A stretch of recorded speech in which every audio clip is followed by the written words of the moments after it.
hurricane. I'm going to describe a very grim forecast for our area, and I'm not saying this to scare you. I want you to be prepared. There is still plenty of space at our public shelters, and we're opening 3 more this morning.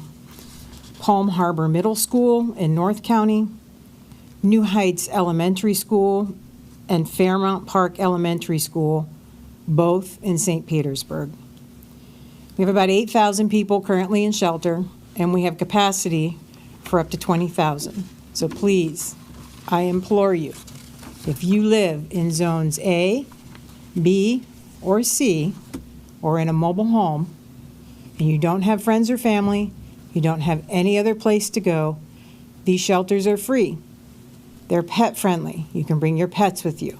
We also have the special needs shelters. So please, if you need those shelters, get to one of them before noon today. We expect the tropical storm force winds to start mid-afternoon, and it'll keep picking up hour after hour. If you're not out by then, you will be on your own. You'll start to see major bridges closing. Some of you driving on I-275 today saw the alert sign saying the Howard Franklin and the Skyway Bridge will close this afternoon. So we just checked with the Florida Department of Transportation. Right now, the roads leading out of Pinellas and even into Hillsborough are open. So for those of you that still want to get out of county, you have that option. But that window is closing. I cannot stress enough to you that your options are quickly diminishing for what you can do to get out of harm's way. By dusk, you can expect that all the bridges off the peninsula will be closed due to dangerous winds and starting to see really choppy conditions and storm surge. The brunt of this storm is going to come overnight. And it's going to be scary, right? It's going to be loud when it comes over us. It's going to be very windy. So I need everybody to be thinking about where you are outside of the evacuation zone, the place that you're staying in your home, think about having a safe space within your home, an interior room, an interior closet where you can go if things start to get really, really bad. So what else can you expect with a Category 4 at landfall? You heard me talk about yesterday, the last storm that hit us was over 100 years ago, and we were a lot less populated, had a lot less infrastructure than we do now. It was likely a Category 3, so I don't think any of us here in Pinellas County truly know what a Category 4 has in store for us. We can expect 130 mile per hour winds or stronger. We can also expect that wall of storm surge to come up the bay and across our coast. The wall of water could be anywhere from 9 to 13 feet on our beaches and up to 15 feet in our bayfront areas. And that's just Zone A. So for those of you that were punched by Hurricane Helene, this is going to be a knockout. At that level, you're not just talking about the threat of drowning. We're talking about buildings, homes, being wiped off of their foundations. That is unsurvivable. So I'm begging you, especially if you are in an A zone, you need to get out, and you need to get out now. You'll start to see the water increasingly rise as the hours go by, sometimes as much as a foot an hour, maybe even faster. And then we'll start to see water getting pushed into our B and our C zones. And for many of those folks, they've never experienced that. We haven't had that here. Please, I don't want you to find out what it feels like to be stuck in your home in the dark and have water rushing in. Knowing that you may not even be able to get a dial tone on your phone, you may not even be able to call 911, and even if you get 911, they may not even be able to send someone out to you. You will truly be on your own, and I cannot think of a more terrifying situation to be in than to be in the dark in a house with water rapidly rising and the winds whipping around. For those of you that are further inland, and we are expecting some very heavy rainfalls in our area, I would say if water starts to enter your home, if possible, turn off the breakers to reduce the chances of fire within your structure. If you're in a mobile home, the level of sustained winds that we are going to see here overnight will send a field of flying debris through the air. We can see trees crashing down into your mobile homes. We've seen many situations with lesser winds where the carports have been pulled off of the mobile home and then it peels off the roof of the rest of the mobile home. That is not where you want to be for this storm.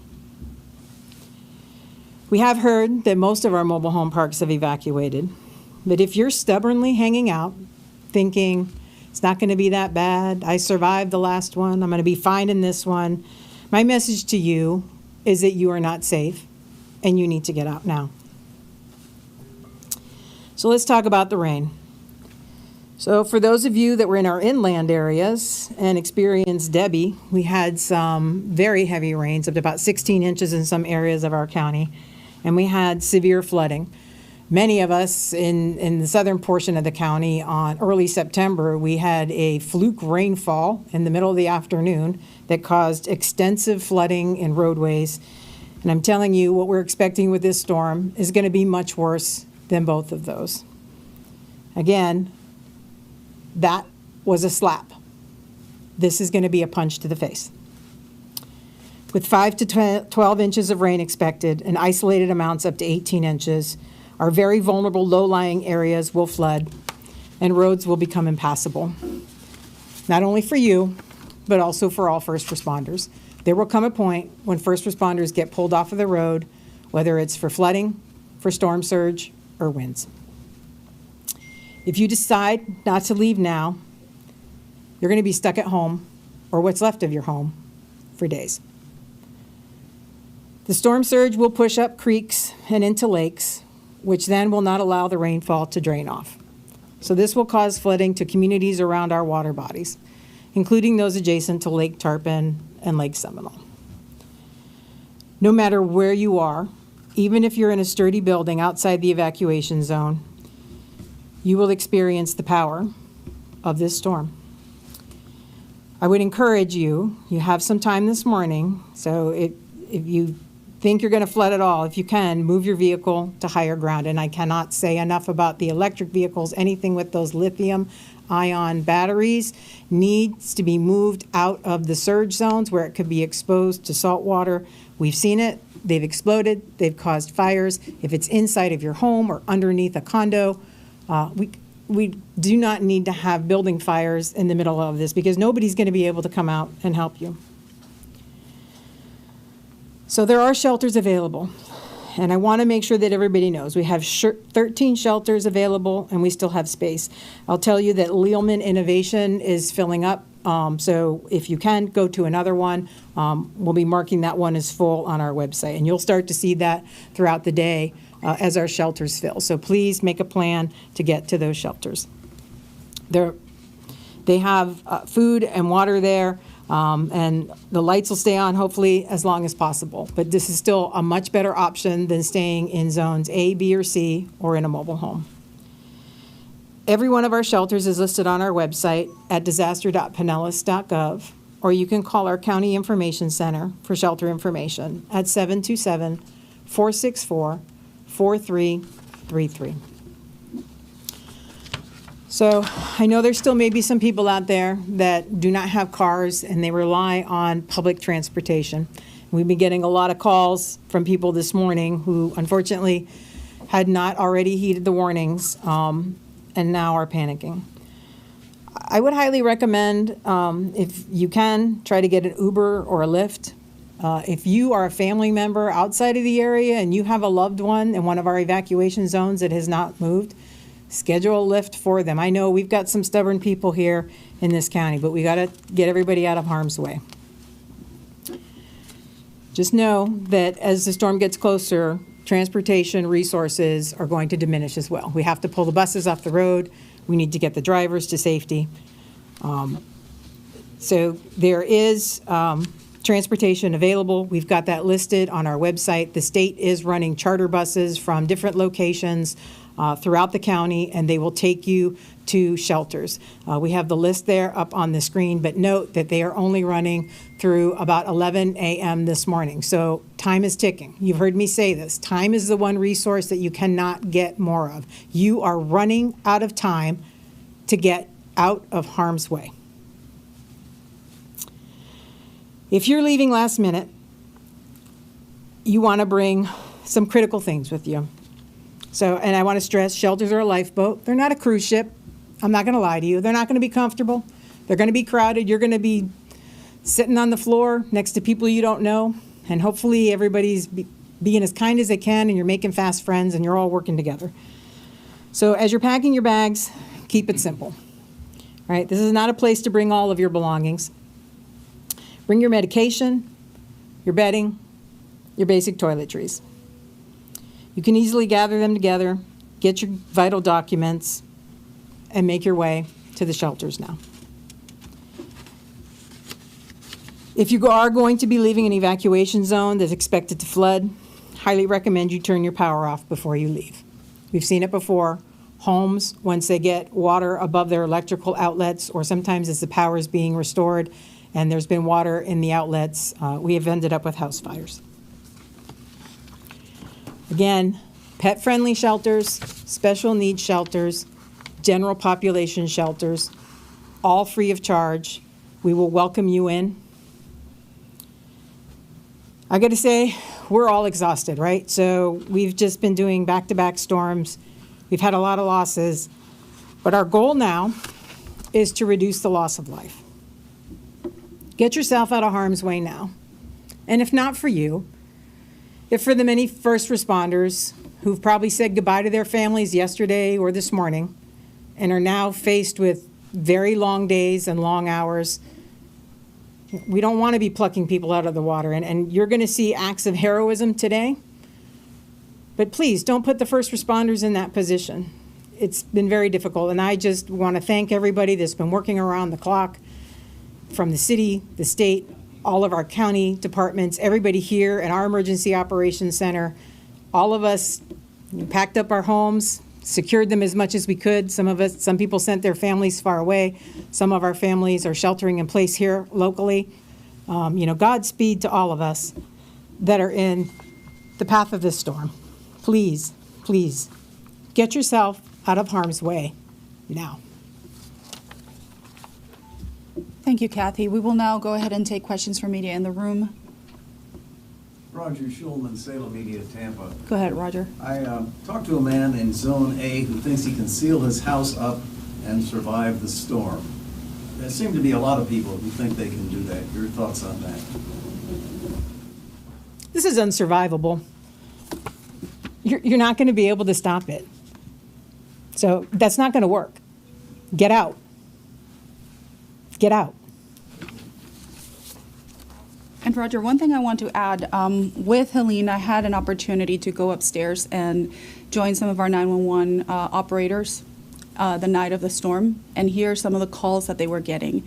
And they were desperate pleas from people who said, I made a stupid decision. I thought I could weather the storm. Water is rising. I'm on top of my counter. Please send somebody to help me. And at that point, we couldn't send anybody out there because the conditions had worsened so badly. And so if people are thinking that somehow they have a special protection, somehow they're going to be okay because they've been okay in the past, they have not seen the storm that we're going to see. And so we just remind everybody to please take this seriously, because first responders will do the best they can, but it is harrowing to be on the other end of that phone call and know that nothing can be done because the storm is already in our town. Thank you. We'll go ahead and take questions from media who's joining us via Zoom. If you have a question, raise your hand. We will unmute you and you can ask your question. We have a question from Mark Parker with the St. Pete Catalyst. Go ahead, Mark.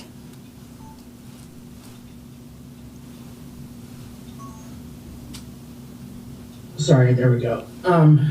It's really hard listening to all this. And again, thanks for what you guys do. Is there anything, any of the wobbles to the south, does any of that provide you guys with any kind of hope or silver linings as far as impacts? No, because it's a wobble.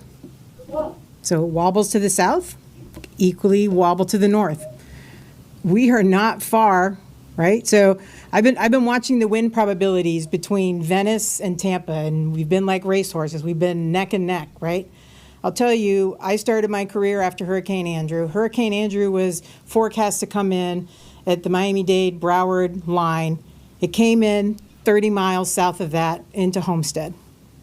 30-mile wobble back up to the north is going to make a world of difference, right, between what we see. So do not put your faith in a wobble, right?